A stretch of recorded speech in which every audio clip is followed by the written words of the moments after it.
Hello guys, Termex here with a Dead Island 2 build video. Now I have been playing this game quite religiously. I'm not 100% done with everything yet. I have one or two side quests to do and a bunch of the lost and found things, but I do have a pretty nice setup for Amy, and I see Amy is getting a lot of slander for being the worst character in the game, but quite honestly, I think she is severely underrated. I mean, I totally picked her for, because of her skills. I cannot show any gameplay in the first 60 seconds because YouTube likes to think that this game is so realistically gory that I'm actually shooting someone on YouTube. So, but while we're here, let's load in and take a look at our cards. If you're wondering how I'm so far in the game, I did get a little bit of early access. I could finally disclose that information, and thank you guys for allowing me to have early access on a game like this, but I am not in any way, shape, or form paid to make a review or say that this game is good or shit. Overall, I think the game is pretty fantastic, but there's probably 900 other YouTube videos where you can see full-on reviews, but today we're just showing you how to kick ass with Amy. Now, for the very simple part, we do have some cards. Now, I do want to point out, a lot of these cards are locked behind side quests or even chests, some of the chests, and the lost and found missions. So I will say there's probably 4 cards in the game I have not obtained yet, and honestly, the cards aren't really too drastic of an impact in terms of your playstyle. All they really do is cater to what you're trying to do specifically, but for the main abilities, we are going with dodge because Amy just benefits greatly from dodging, and I think dodging is infinitely more powerful than the block, especially on such a weak character like Amy in terms of her toughness and maximum health. We have drop kick, just arguably the better kick. For some reason, flying kick is super hard to hit and super annoying to hit, so I just wouldn't run flying kick in the first place. This is pretty shit. Now for the special attack, we are going with dash strike because this will give us a very easy weaken status effect on any zombie we choose to use it on. And comparatively, war cry, in my opinion, is a lot more of a play with your friends type of skill, and ground pound doesn't really cater to Amy's quick and agile get out of the way playstyle, so obviously we opted for dash strike, and it conveniently does the most out of all 3 of these abilities, and we'll get into that a little bit later. For the fury skill card, we have surgical focus, which I think is probably one of the best in the game. You have to maim zombies to build fury. Now, fury in the game is basically what you use to build up your zombie form, and you could do this in various ways. Like, you could do it with melee abilities, you can get fury from blocking, but this one makes it super easy because you're maiming zombies constantly. No matter if you're using a blunt weapon, a sharp weapon, a shotgun, you're going to be maiming zombies quite consistently, and this just allows us to passively build up our fury without having to think about it too much. And then finally, for our fury special attack, so when you're in your zombie form, you get to choose one of 3 of these cards. You could either smash the ground, shoot out acid spit, which is actually really good. I would put this in second place, but I love the scream, which is taking one of the abilities from the screamers and giving it to you. You will basically scream and knock everything on its ass and weaken all the zombies in the vicinity, which is great. You don't have to stay in your form. Sometimes I like to pop in my form, scream, get the weaken, switch back to what I want to use, and then do it that way. Now for our survivor cards, we have lightning strike, allowing us to dash strike and do electrical damage at the same time. I mentioned this earlier when we did talk about dash strike. It is very, very good. Now we get to stun them basically with an electric proc, guaranteeing an electric status effect, which will conjunction a lot of the weapon perks in this game will have. If enemy has a status effect, your next hit will do insert skill here. So it's very nice stat stick, just allowing us to activate those skills a lot easier without having to get a zombie next to a car battery, lighting them on fire or shocking them. A lot easier just to click V and have it done. And now going off the dash strike even more, our dash strike will regain us some health, and the only reason we have this is lightning strike will drain some of your health when using it. That's the trade-off for getting the electric status effect. So if we use this, it basically cancels it out. We also have, when we block or dodge, we get a recharge boost to our curveball items. Now your curveballs are your molotovs, your grenades, and we're going to be dodging enemies and dodging attacks quite a bit, and curveballs are very overpowered, so you want them up as much as possible. And now for our final card, we have Ravenous. So when we're in fury mode and we kill a zombie, we get more fury duration, allowing us to be in our zombie form a whole lot longer. Now our first Slayer card is going to be Carnage, which is also an autophage. I'll get into autophage when we're done with the cards. Now with Carnage, you get a massive damage boost and force, but they will drain extra fury per attack. There's a few cards in the game that do this and drain more fury. That's why I opted for Ravenous earlier on, so we could be in fury longer, even though it costs more to unleash an attack or two. We have Corpse Bomb. Basically, when you're in fury mode, you kill somebody during it, it will make them go boom boom. Pretty easy, kind of like Necromancer in Diablo 4 with their corpse explosion. Very, very similar. We have Surgeon. Now, if we maim a zombie in any way, shape, or form, we will get a moderate damage boost. So if we are in our zombie form, if we're using melees, if we're using shotguns, maiming a zombie will give us any form of a moderate damage boost to whatever we're doing. And then Hammer Fist, which is one of my favorites, we have another dash strike, and it gets a major boost to force, which means it will knock them on their ass every time you use it. So you're not only knocking them on their ass, you're getting a guarantee bleed status effect proc, and you are stunning and weakening them just for dash striking into enemies. You're going to see me do this quite often in the gameplay, and it's very, very awesome, especially with all these perk cards. It's probably one of the best abilities in the game, and I'm pretty sure any character has access to this entire skill set. Let me know if I'm wrong in the comments. The game is still fairly new, and I've only tried one character so far. And then for the Newman cards, our first one is when we are about to die, we actually trigger a big explosion around our character. It will drain all of our fury. All the zombies that were hit by that explosion, you will regain health, which is really, really nice. Then finally, Corpse Blossom, because enough explosions wasn't enough. Now, if we blow up any zombie with Fire Shock or Caustic, that damage will detonate into another explosion of that same elemental type. So if we're using a Shock Spear, like you see in the gameplay, if I kill one person with that Shock Spear, it will make a big giant electrical cloud, and it's very, very good. But maybe when they add DLC, I'll change up the card slots and all that kind of fun stuff. But this setup, after a lot of testing and almost 40 hours on this game, is very, very nice. Now, for the Curveballs, we do have the Chem Bomb. You get this very early on, but I think it's great. It's good utility for lighting fires out, moving the caustic puddles out of your way, and basically traumatizing whatever you use this on. So if you have something you want to stun for a few seconds, toss this at it. It'll leave you the hell alone. Very powerful. And then we have the Military Grenade. This is from a side quest that is in the movie set area. Now you want to grab this as soon as possible, because in my personal opinion, it is amazing because it's like a contact grenade, and as soon as it hits something, it blows up. You don't have to wait for a timed fuse. You don't have to worry about all that. Group enemies up, throw this thing, you're gonna be fine. For the weapons, the main thing we're using is the Blood Rage, which is something you can get from doing the Lost and Found quest missions, and this thing is very nice. We're gonna get a bunch of stacks of bleed, we're gonna spread the bleed, and on top of that, we have Unstable, so when we land a critical hit, there's a chance for an explosion to trigger, and that explosion could in turn spread the bleed even more. Very great knife, matches Amy's playstyle, very nice, and like I said earlier with the spear, you could really use any weapons for this. It's just the mods that matter the most. We have the Superior Melee Electrocutor mod, which is just converting the weapon to shock damage, and then Static Charge is another mod on the weapon that allows these to have repeated releases and do a bunch of AoE. On top of all the perk cards we just went over, you're going to be making a lot of explosions. Other than that, we have some of the legendaries like the Big Shot, which is a side quest reward. We're using a short-barreled shotgun because it does outperform the normal shotgun with electric mods as well. I do love my electricity, but for my favorite thing in the entire game is going to be this gun right here. We are going to have increased damage. It rolled with the intrinsic perk of magazine size, which is awesome, but we have Mind Blowing. Mind Blowing is going to be when we hit a headshot, we get an explosion, which will be quite often, but Violence is something I need to talk about because Violent is very nice, but people are kind of misconceptioning it. When you have a Violent perk on one of your weapons, you do not need it on any other weapon in your loadout. When you get that moderate damage boost, it carries over to your character for the set duration. You could switch weapons and it'll happen for a few more seconds, because it's not really going to do much for you. You're better off just putting it into another perk and getting more damage out of it. For the AR, we do have a Caustic setup with Acid Rain. This is just for our AoE clear. We shoot a few bullets, get the Caustic damage, and it'll allow us to do a bunch of AoE on top of our bleed, on top of the nade. You're not going to have to worry about hordes, especially when you use anything with a Caustic Liquidator mod. You're going to be fine. Pop on Acid Rain and you will be good to go. And then finally for the Sniper, this is Peggy, which is another side quest reward. This we are using with a full bleed damage build because when it comes to the boomers, or I guess you could say the big fat guys that shoot acid, bleed is very good against them, and you could 1 or 2 tap them with this setup. We have Honed, so we do more critical hit damage but less standard. We're going for headshots here. Mind Blowing, so when we hit a headshot, it triggers a guaranteed explosion, and Damaging for more damage. It did roll with High Caliber, which is honestly fantastic for the most amount of damage possible, and Force, which is great. We don't care about magazine size and accuracy. We're gonna hit them all the time. And if you look at the damage on the card, 4,648 base damage with a 2.5 critical multiplier, not including our perks, our benefits, our skill cards. Very, very nice sniper. I wish we could put a scope on our guns. Dead Island, please, can we put a damn scope on weapons? I want to see attachments, man. I'm sick of the same iron sight. But those are my weapon rundowns. You want to spread out your weapons in a way to where you don't have the same exact mods on everything. As you can see, I have bleed, double electric here, caustic, bleed again, but in a ranged form. Fire, physical will basically do everything. That's why I love this SMG so much. This will melt mutated zombies like no other. You've probably already seen it on screen in the gameplay, but this thing is so damn good. Another thing you guys might be wondering, why the hell are you making a Dead Island 2 build? Just have fun. And yes, you could do whatever you want. Honestly, you could do whatever you want in this game, and the setup will probably work. But as you go further into the game, this is what I found from playing Amy, and a lot of people have been saying she's not viable and she kind of is a slog. I've seen some articles on Reddit that her skills are useless, but they're really not.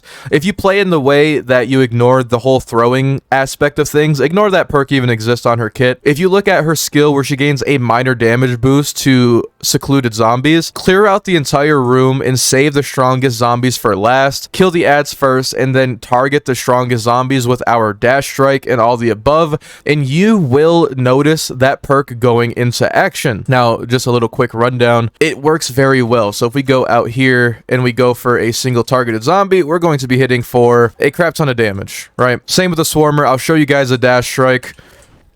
He got one tapped, but you can see we get the weaken, we get the guaranteed shock status effects, and it's very, very nice. And we're not losing any health when we do it, because we have the conjunction of perks to where we gain health even though we lose health from the electric one. I guess my only tips is utilize your power kick as well, because that, well, don't miss it like I did, but utilize your power attacks as much as you can. Don't really go for too many heavy attacks on Amy because her stamina isn't great. I know it's higher up there, so make sure you're on the lookout for that. As you can see, dash strike completely dead, and I can show you here, I do want to show you the electrocutor mod. So what you can do here is just heavy attack, get that electrocute, and you see that explosion, she is going to probably die by the status effect. Yep, and there it is. Once you get that guaranteed status proc and the explosion happens, it will spread it to other zombies, which is really freaking good. Now we'll do it again here and show you. Bop bop. And as you can see, if you're in a horde of zombies, it will kill the horde like that. Obviously, that explosion was huge, and it's only 2 zombies, so it's kind of hard to show it perfectly. But that is the functionality of how the explosions with our cards work alongside this. And if you can't get the guaranteed shock, you could always do it differently. One cool thing, by the way, if they're in the water and you have a shock weapon, you can throw your shock weapon in there and don't jump in yourself. But yeah, pretty cool. Anyway, that is my Amy setup. I've had a lot of fun with this character. I might update this again when DLC comes out, and maybe I find a perk card that dramatically changes this setup. But I really don't see it happening, considering how very easy this is to do. And there's not too much versatility in the game, I hate to say, but this setup I found to be the most useful and the most enjoyable. Especially with her playstyle, I felt the need that through all this and all the Amy slander, I could not take the Amy slander anymore, so I made a build on a zombie game. Yes, yeah. But I will say, guys, thank you so much for watching today's video. It does mean a lot if you hit that like button down below, as it spreads my content more out to the Dead Island community. And make sure you subscribe so you don't miss out on another video from me. You guys all have a terrific day. Stay safe. Hope you enjoyed the build, and I'll see you guys later.